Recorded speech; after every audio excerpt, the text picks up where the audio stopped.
Bueno, continuamos con las lesiones de la marihuana en el cerebro. Otro lugar importante donde se encontró receptores de marihuana, receptores cannabinoides, es el cerebelo. El cerebelo, ese pequeño, gran órgano. El cerebelo es un órgano muy compacto, complejo, ubicado en la fosa posterior del cráneo, especialmente involucrado en la coordinación muscular y en el equilibrio.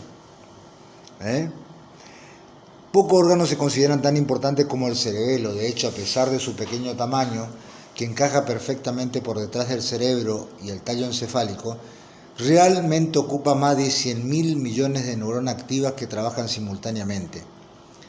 El equilibrio, los movimientos musculares voluntarios, el tono postural y la coordinación son algunas de las funciones de este órgano, las cuales pueden verse severamente comprometidas en cambio de lesiones tisulares derivadas de traumatismo, infecciones, sustancias tóxicas y otro evento. Es sobre este importante órgano lo que hablaremos a continuación. ¿Dónde se encuentra ubicado? Este órgano se localiza en la porción posterior del sistema nervioso central. Específicamente se aloja en la fosa posterior del cráneo y se encuentra limitado anteriormente por el tallo cerebral o el tallo encefálico, una estructura vital formada de arriba hacia abajo por el mesencéfalo, el puente o la protuberancia y parte de la médula. Si se analiza la superficie del cerebelo, este posee una región ventral o dermis y dos hemisferios laterales, que a pesar de su ubicación distante poseen estrechas conexiones neuronales que garantizan el adecuado funcionamiento del órgano. ¿Cuáles son las funciones del cerebelo? Las primeras orientaciones surgen a mediados del siglo XIX en Francia, donde se descubrió que la extirpación quirúrgica de esta estructura provocaba trastornos del movimiento y la coordinación muscular. A partir de este momento fueron descubiertos un conjunto de funciones principalmente relacionadas con el movimiento, el equilibrio y la postura. ¿Cómo se logra el cerebelo realizar estas funciones? Entre otros mecanismos, el cerebelo se vale de numerosas conexiones anatómicas, mediadas por neuronas establecidas entre dichos órganos y distintas regiones de la corteza cerebral. Esta última zona es la porción periférica del cerebro, constituida por la sustancia gris, la cual es la encargada de recibir la información proveniente de estímulos externos, procesarla y elaborar una respuesta determinada. En el caso de la coordinación motora y el equilibrio, el cerebelo recibe aferencias neuronales que transmiten la información mediante impulsos eléctricos y muy rápidos. Estos datos provienen de órganos específicos y neuronas sensoriales especializadas distribuidas en el oído interno, en el músculo esquelético y la unión entre este y los huesos. Millones de receptores captan información del espacio relacionada con la presión, la gravedad, que mediante una especie de complejas reacciones bioquímicas permiten la transmisión de información al cerebelo, la cual integra y coordina dicha información para después enviarla a la corteza cerebral mediante otras comunicaciones. Es por ello que los traumatismos en la fosa posterior del cráneo, en el oído interno y el consumo de sustancias comprometen la capacidad del individuo para mantener el equilibrio y coordinar adecuadamente cualquier movimiento.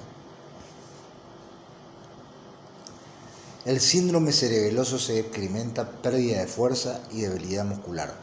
¿Qué sucede cuando se lesiona el cerebelo? El síndrome cerebeloso.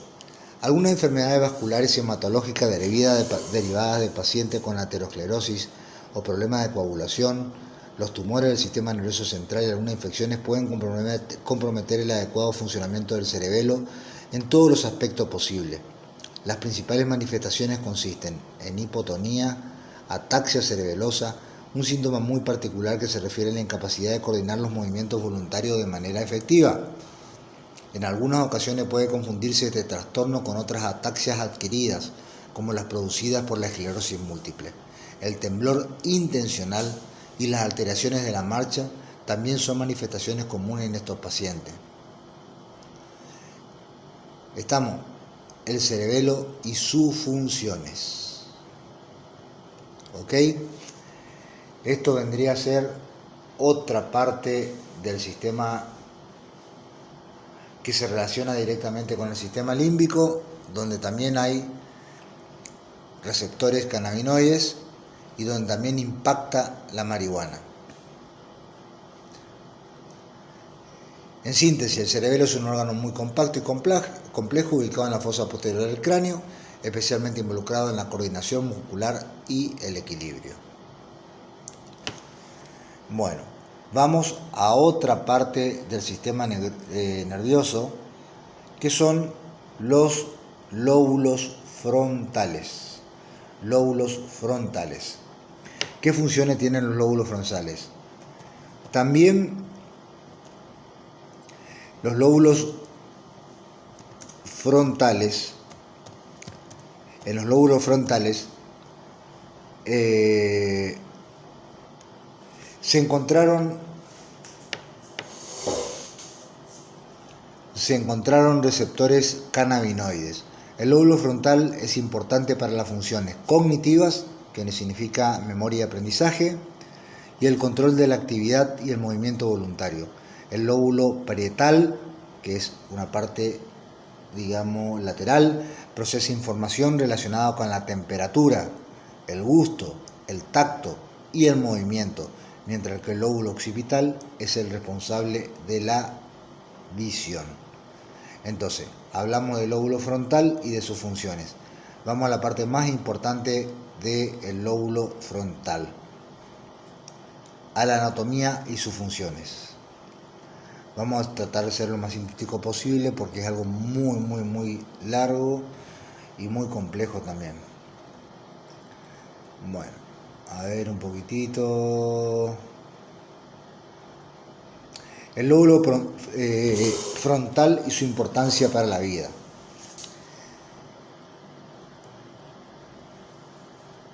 El lóbulo frontal y su importancia para la vida humana. Cada acción y comportamiento del ser humano, desde el más básico hasta el más simple,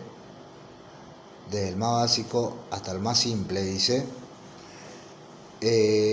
Perdón, acá me quedó un poquitito. Lóbulo frontal. Cada acción y comportamiento del ser humano, desde el más básico al más simple, hasta el más difícil y complejo, es el resultado de la intervención coordinada del grupo de neuronas ubicadas en regiones cerebrales específicas, cada una con una tarea determinada, interconectada y formando redes y circuitos altamente especializados. En este contexto, el lóbulo frontal cumple un rol de especial relevancia, ya que tiene a su cargo funciones distintas y características en la especie humana.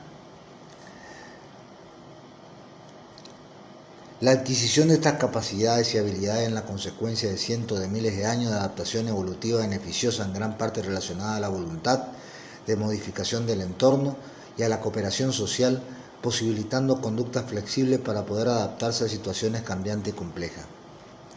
Hay un alcance de los factores potenciales conectados a las alteraciones del lóbulo frontal, incluyendo la enfermedad cerebrovascular, la presencia de tumores, el traumatismo craneal y enfermedades neurodegenerativas como la enfermedad de Alzheimer y de deterioro cognitivo leve. Vuelvo a repetir, hay un alcance de los factores potenciales conectados a las alteraciones del lóbulo frontal, incluyendo la enfermedad cerebrovascular, la presencia de tumores, el traumatismo craneal, enfermedades neurodegenerativas como enfermedad de Alzheimer, deterioro cognitivo y también obviamente el consumo de sustancias. Funciones principales del lóbulo frontal. Primero, procesa las funciones cognitivas complejas, tales como la planificación, la coordinación, la ejecución y el control de la conducta. Repito, procesamiento de funciones cognitivas complejas, tales como la planificación, coordinación, ejecución y control de la conducta. Segundo, por extensión también hace posible el establecimiento de metas, la previsión, la articulación del lenguaje y la regulación de las emociones. Tercero, está vinculado directamente con el funcionamiento de la función ejecutiva, las cuales incluyen memoria, lenguaje, emociones, atención, concentración, flexibilidad mental y control motor. Quinto, interviene en la resolución de problemas. Sexto, incluye el pensamiento y toda la personalidad por completo. La anatomía es muy amplia para hablar de todo. Tendríamos que pasar horas. Esas son las funciones más importantes del lóbulo frontal. También en este lóbulo frontal se encontraron receptores cannabinoides donde actúa también el THC, o sea la marihuana, y donde por eso es que justamente altera también el procesamiento de la información, la memoria y muchas otras funciones mucho más complejas que están relacionadas con el lóbulo frontal, con el sistema límbico, con el hipocampo y el cerebelo. Hay que conocer bien todas estas funciones que tienen estas estructuras, las interrelaciones, las funciones que tienen en el organismo, porque hay mucho desconocimiento con respecto a las lesiones de la marihuana en el sistema nervioso central.